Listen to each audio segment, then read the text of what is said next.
Hello everyone and welcome back to Versus, the show that today you should definitely watch with the lights on. Now we welcome all genres of cinema on this here program, and in episodes past we've busted guts with comedy, blown stuff away with action, and once I think we even had a battle with rom-com superstars. But right now, things are gonna get scary and go bumping tonight, and you might possibly meet an underground version of your own self, kind of like who I am to Topher Grace. Ooh, my spider sense is tingling. Today on Versus, it's a hootinany of heralded horror helmers who probably all like Halloween, because we get Jordan Peele taking on Ari Aster against Robert Eggers. You know Jordan Peele for being hilarious in the galaxy of sketch comedy, but more recently, he's directed thrillers like Get Out and the hotly anticipated Nope. In the next corner, it's Aster, who loves nothing more than a good, wacky ritual depicted in flicks like Hereditary and Midsommar. Then we have Eggers, whose film The Witch puts him in prime real estate on the horror map before expanding to luminous films like the Viking epic The Northman. Now that they're all here,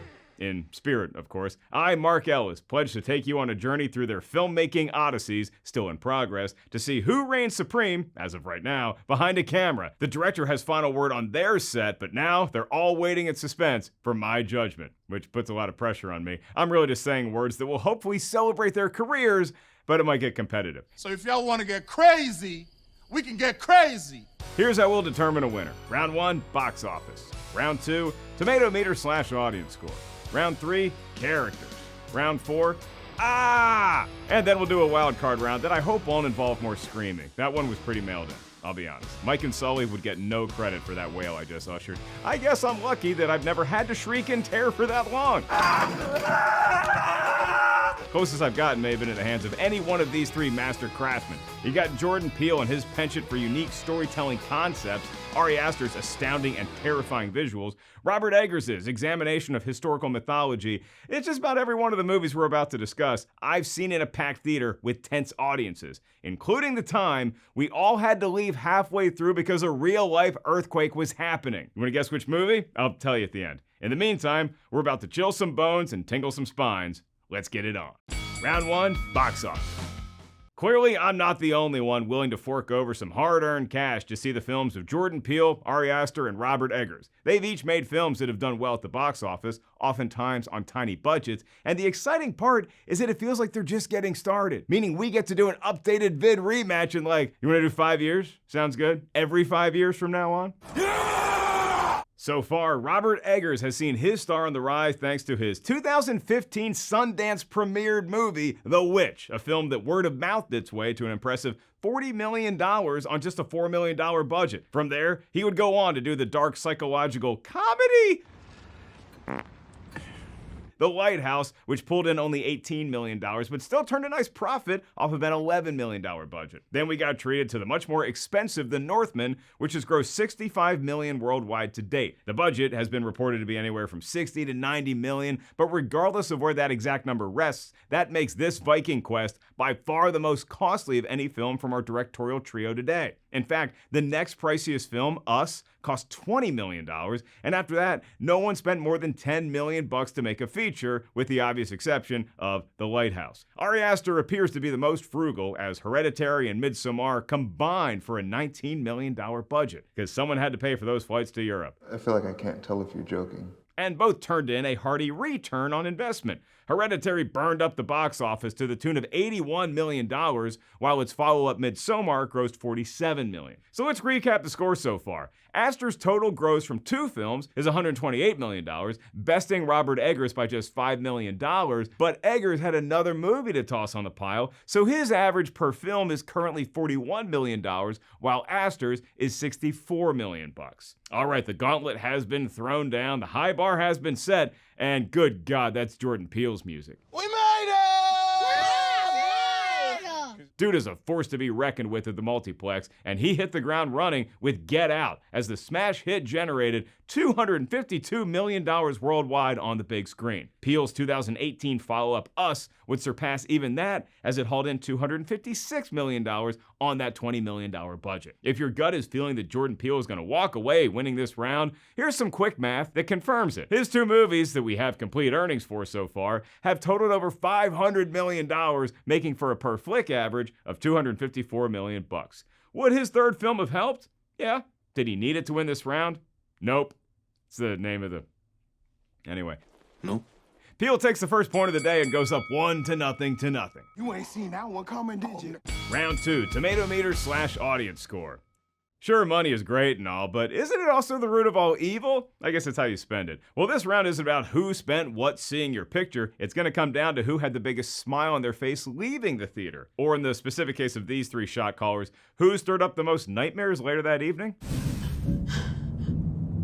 Peele continues his hot streak here with the critics as Get Out earned a 98% on the Tomatometer, which stands as the benchmark for any movie in contention today. Us also clearly pays attention in school, as it received the A grade of 93%. Are you kidding me? The dude has a 95% average in the veggie garden. Ari and Bobby have their hands full in this round as well, and I shouldn't have called him Bobby. Right? I shouldn't have called him Bobby. Stop it! Mr. Eggers does ratchet up the competition in this round, as he's got 3 movies that all could possibly get into an Ivy League waitlist. The Witch and The Lighthouse are tied at 90%, and The Northman is just a shade off the pace at 89%. That's good for an 89.666% average. And did you really expect the number 666 to not make a cameo in this episode? Thanks, Beast. You're a great Iron Maiden tune. Please take a nap. What's that like to live deliciously?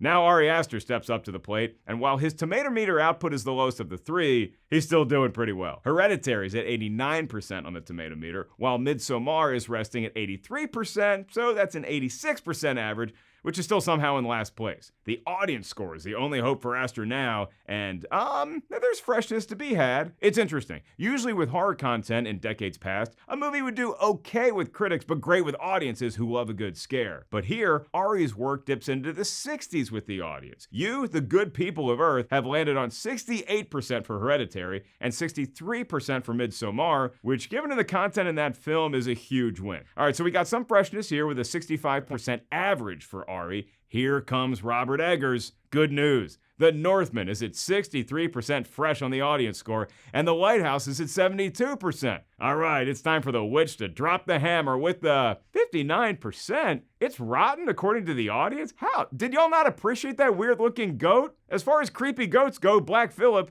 is the goat. That's going to hurt Eggers' overall average on this metric, and so he dips to 64%. And once again, the door's been left ajar for Jordan Peele to come claim a point, and us is it just 60%? What is happening? Whoa!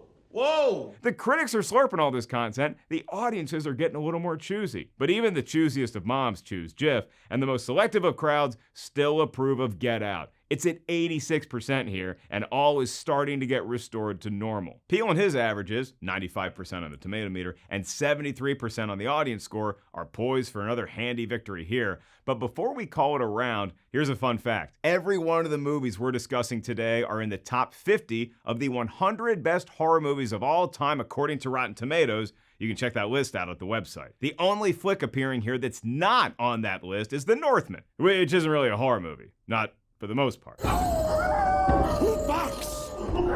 That list of horrific greatness has the movies in order of adjusted Tomatometer, which is kind of like sabermetrics for baseball or next-gen stats for football, and that I don't understand them, but I respect them. And oh, by the way, according to this very list, the top 2 horror movies of all time are Get Out and Us. That is what you call putting an exclamation point on the cake. Jordan Peele hasn't lost a round yet, and now he's up 2-0 to nothing. That feels wrong. I don't like that. Round 3, characters. So Peele is looking for the first three-peat in Versus history, although The Simpsons might have done that first as well. In a round called Characters, you always bet on the sketch comedy genius. So if we were allowed to lump in his many hilarious roles birthed at either Mad TV or Key and Peele, it would be a walk-off grand slam for sure. But we're only looking at the feature films these fellas have directed, so unfortunately legendary creations like Ty Royal Smoochie Wallace, Scariest Green, and D. Isaiah T. Billings Clyde will not be eligible in this round. Luckily for Jordan, characters inhabited by the talented Daniel Kaluuya can count. He's featured in the upcoming Nope, but at the time of this taping, your idiot host hadn't tricked a date into paying for him to see the movie yet. Anyone interested? You call me. Hell no. While I wait for that star to arrive, Kaluuya was a breakout star thanks to the success of Get Out, where he played Chris Washington, the boyfriend of Rose Armitage, inhabited by Allison Williams. Whereas Rose does a tremendous job of pulling the wool over Chris's and the audience's eyes, it was Kaluuya who expertly handled his Chris's slow realization that strange things are afoot at the Armitage family compound, and by the end of the film, all of that simmering rage finally comes to a boil. And as the heads of the Armitage family, Bradley Whitford and Catherine Keener make for such a creepy good team of psychos that they're impossible to take your eyes off of. I'm also going to give major points to Lil Rel Howery for his expert comedic timing in the role of Buddy Rod Williams. I mean, I told you not to go in that house. For us, Lupita Nyong'o, Winston Duke and company got to play 2 roles apiece, alongside virtually everyone else in the world. You see, while the upstairs team of Adelaide and Gabriel are attempting a family vacation, the downstairs folk, Red and Abraham, want in on the fun. In fact, Nyong'o doubled up on her already meticulous prep to play the dual role, practicing the voice of Red for weeks and taking ballet lessons for Adelaide. For Ari Aster's Hereditary, Toni Collette was the perfect choice to play Annie. Collette is a self-described optimist, so for her, the fear in Annie came from a slow awakening that this nagging feeling you can't shake your whole life is valid, and all those pieces are starting to come together. But you know, look on the bright side as long as you can. The Graham family is rounded out with Gabriel Byrne, Alex Wolff, and Millie Shapiro, who we will talk about in another round very soon. Chills just thinking about it. And if you thought the trip the Wilsons took in Us was scary, wait until you meet the travel agent for Florence Pugh and Jack Rayner in Midsommar. The pair go to a retreat in a European countryside to observe a little scene festival, and it just goes so wrong on so many levels. As Christian, Rayner sees firsthand the price that toxic masculinity might cause one to pay, and Florence Pugh's character Danny and her slow unraveling makes for a gem of a performance. For Robert Eggers, a character round may not need to be one with quantity. Just witness the expert performances of Willem Dafoe and Robert Pattinson in The Lighthouse. I hope you enjoyed them because they're pretty much the only 2 folks in that movie. You goddamn farts! You goddamn farts! Dafoe can be so menacing and unhinged, yet we still want to trust him and learn from him and, not get on his bad side. For Robert Pattinson, it's an examination of what it takes to preserve one's sanity in close quarters, and if you do go over the deep end, can you ever get back out of that pool? The Witch also had a relatively small cast. It's really just a family and a witch and a goat. The latter of 2 might have been in cahoots, but in those portrayals, that film becomes tense and visceral. As Thomasin, Anya Taylor-Joy was a revelation, and she later revealed that the script freaked her out upon an initial read. She was taking it in late at night, and when she finished, as she was trying to process that ending, she all of a sudden felt the grip of fear and anxiety. Now those are red flags to you and me, but for an artist of her caliber, that's now the feeling that she claims to be chasing whenever she reads a new script from now on. To each their own. But the deciding factor in the character round may be that sprawling epic that cost the most money of any film competing today, in part because The Northman has one A-list cast. You got everyone from Alexander Skarsgård, each of his many abs, Nicole Kidman, Willem Dafoe, Anya Taylor-Joy, Ethan Hawke, Bjork for goodness sakes. Eggers teamed up some old casting faves with some new blood, all led by Alexander Skarsgård's intense physical prep to play Amleth, a Viking hell-bent on revenge for most of his life. To get in shape for the role, wait, wasn't he already ripped? This is the dude that played Tarzan, right? Alexander ate every 2 to 3 hours, took in about 3,700 calories a day, and worked out at least 3 hours a day. So I can do at least 2 of those things. His spirit animals were a wolf and a bear, whereas mine is a napping guinea pig under a water bottle. For all 3 epic tales woven by Robert Eggers featuring a bevy of memorable performances, it will be he who earns the point here in round 3, and he just got on the board. Jordan Peele still leads 2-1 to 0. Round 4. My scream's just getting worse. All right, usually around this time of the show, as you the loyal fans already know because you watch each and every week. Whoa! Or day, month, I don't know our schedule around here. This would be when we talk about the most iconic moments from a particular film, franchise, performer, or in this case, director. But we're gonna get specific today because we have masters of horror on the playing surface, so this round will be won by who's delivered the scariest, freakiest, shockiest, which is not a word, but it should be, sequences. Robert Eggers is hot off of a big win in the character round, but did those roles lead to ghoulish frights? In the case of The Witch, that's a hell yes. Emphasis on the hell. I will guide thy hand. The film creeps and crawls along, but there's always a looming presence just out of frame that keeps us on the edge of our seat the entire time. Glimpses of the older witch, played by Bathsheba Garnett, give us a shriek, All the while the rest of the film is teasing us with mythology, causing our own psychological health to teeter on the brink. Witnessing a witch on the roof is always going to get my goat, as will literal goat Black Phillip with that really freakish stare. The real goat that played Black Phillip goes by the name Charlie, and is apparently a sweetheart, shows up to set on time, never a problem. But that character? Yikes. Different story. Don't talk to the cursed goat. That was pretty much the only parenting required in the 1600s, so every time the kiddos venture out to have a conference call with Phil, we all get a little nervous. And why is it always children's games that scare the crap out of us in horror movies? Here we get peekaboo, and it's much more boo than peek. But this is all preamble to that epic finale when we see a ceremony in the woods and a new recruit, Thomason, showing off her newfound abilities. What a horrifying, satisfying ending to a tour de force horror exercise. The Witch is great start to finish, and wow does it broomstick the landing. Stop it.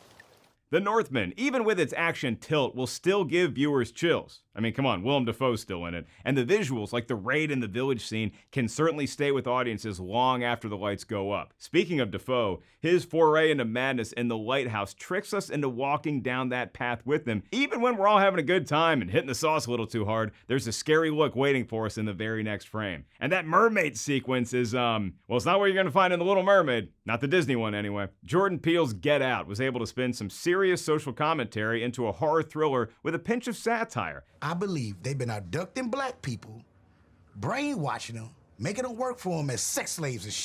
Oh, sorry about the shit. Thank goodness Rod is around for some laughs. We need him to offset truly terrifying moments, like when Chris is trying to relate to some of the staff at the Armitage's compound. They run very specific routes in the middle of the night, and the closest they can get to warning Chris is a stifled tear and uttering, "No, no, no." Witnessing the sunken place can make the audience feel like we're trapped there as well, and originally, Jordan Peele had an even darker ending for the film in mind, but he went the more crowd-pleasing route. I'm gonna say that's the right call, especially knowing now what the next film was gonna be. Us is an acting clinic put on by Lupita Nyong'o, and as the tethered read, every facial twitch and tick is a tiny horror movie in and of itself. Meeting the tethered folk is frightening enough. Seeing their power and speed as they break into the house makes me wish I had a panic room at my place. And every director needs a good mirror scene on their resume. Us utilizes a house of reflective surfaces to usher in surprise, shock, and chills in equal doses. It's a pretty much even score at this moment between Jordan Peele and Robert Eggers, so now Ari Aster takes center stage, and I'll be honest, every time I hear that dude's name, the first thing in my head is those old people taking a plummet in Midsommar. It's like, what the hell is going on? And then I felt like I was just stuck on this campus and couldn't find my way out. College paper be damned. I will drop out of school if it means I'm catching the next flight out of that place. Almost on par with that moment is Hereditary, and you know the scene I'm referring to. Don't stick your head out the window, humans. That trick is meant for dogs only. They get the wind blowing back their hair. People, they tend to lose their head. It's a bad day for the Graham family. Things would only get worse as we see matriarch Toni Collette doing everything she can to preserve what's left of her wits, that one family dinner that you kind of want to miss. And speaking of decapitation, Annie takes care of her own noggin in a violent sequence towards the end of the movie. What wins this round the most for me in favor of Ari Aster is the nightmare delivered to us courtesy of Florence Pugh's Danny in Midsommar. You pair that with Jack Rayner's comeuppance, and you got yourself a vacation that we're never going to talk about again. All three directors will continue to spellbind us with their unique storytelling styles, but the striking visuals from Aster are permanently lodged in my memory bank. You can't unsee that stuff. So, thanks? For that reason, he gets his first point of the day, and it's a sprint to the finish, as Jordan Peele has 2 points, Aster and Eggers have 1 apiece. Oh my God, thank you, man. That is incredible news. Thank you. Great. And now it's time for the wildcard round, Cultural Impact. 3 young directors just getting warmed up in Hollywood are featured on today's show. Precocious talents though they may be, they've already had a significant impact on the culture surrounding not just horror movies, but all of entertainment and beyond. For Robert Eggers, his greatest contribution to modern culture might be reminding us from whence we came. Stories like The Witch and The Northman harken back to a time when religion and mythology fueled our belief systems and charted out the course of the human experience pretty much from birth to death, and then possibly the afterlife. Obviously, there are still those tenets that a good number number of people use as guiding lights in their current lives, but seeing the formation of belief in bygone centuries does prove to be an alternate angle for the modern human condition. Ari Aster shares some of the entomological passion of his fellow competitors today, and the ritualistic nature of his films make us question the logic of our own practices. Now, granted, the rituals we see in a movie like Midsommar are hopefully more extreme than anything you go through on a weekly basis, but it still makes you think, right? You're right. I'm sorry. You're right. Jordan Peele's movies have used the framework of a thriller to tell compelling modern-day allegories revolving around the injustices perpetrated by humans to one another for the last few centuries. In Get Out, it's the rich white family and their rich white friends holding down black folks by making them hostages in their own minds. In Us, we see a world where we're all lucky to be on this surface. Is all of humanity suppressing another twin set of beings down below? I really hope not. The cultural impact of Peele's work is easiest to notice. It's enhanced by overwhelming critical and commercial success of his features thus far. At this pace, he'll continue to be not only one of the most bankable directors in Hollywood, but also one of the most important ones. For his inaugural directing effort, Get Out, he received an Academy Award nomination in that category, and he also became the first black person to win the Oscar for Best Original Screenplay. And what I admire about all three of these filmmakers is their ability to tell an incredible story with unparalleled visuals on a comparatively shoestring budget. Now, Robert Eggers recently proved he can take a large sum of money and make the scope of the tale large enough to encompass the entire known world. That was the Northman. But you can also give the dude a few million bones and you'll get something equally as engaging. Ari Aster's penchant for images and scenes that stick with us for weeks, months, years to this day is one of his best traits, and it's why he'll always have a willing audience show up even if we have no clue what the subject matter's about. You know, like with Midsommar. But there's something extra special about what Jordan Peele is doing. His movies have transcended more boundaries, as evidenced by the worldwide box office take, yet they can still pack a powerful message just below the surface. The Oscar praise is proof positive that he's beloved by critics and his peers. Oh, and also, he came from a sketch comedy background. Mad TV, Key and Peele, biting horror commentary, all three of those things kind of do work together. As all three of our competitors today continue to influence our present by informing us about our past, where we come from and where we're going, as of this moment in time, the clear winner in a round about cultural impact is Jordan Peele. And that's his third point, and that's a win for Peele over Robert Eggers and Ari Aster. A well-played match across the board. Oh, yeah, good victory, guys. Good victory. Hey, come on, good game, slap ass. So, a few years ago, a buddy and I went to the ArcLight Theater in Hollywood, where I live. I mean, I drove from the valley, but still. We're in the movie, and it's about halfway through the picture, and as tends to happen sometimes in Southern California, the ground started shaking. 'Twas an earthquake. Not a huge one, but big enough for all of us to get the hell out of that theater. And the movie was, you guessed it, Midsommar. I remember the quake started shaking our floor right as those old folks were soaring into the next life. I might not have even noticed the moving ground at first because I was so spellbound by the visuals I was witnessing. Ari Aster. His movies are so captivating, you won't care about the natural disaster that's currently occurring at the same time. I can't wait for the next Robert Eggers feature either, but today, it's Nope director Jordan Peele getting the win. Of course, this is all just my opinion, and I spent a good 20 minutes on the floor laughing at all the names from that Monday Night Football spoof on Key and Peele. Now it's your turn to voice an opinion. Who's your favorite director of the current bunch? Hit up your favorite host on social media at Mark Ellis Live, and you can get tickets for upcoming stand-up shows at markellis.live. Keep it tuned right here to Rotten Tomatoes for all the latest and greatest in the world of movies, TV, and more. For everyone here, I'm Mark Ellis. Thanks for watching Versus, and remember kids, don't talk to the cursed goat.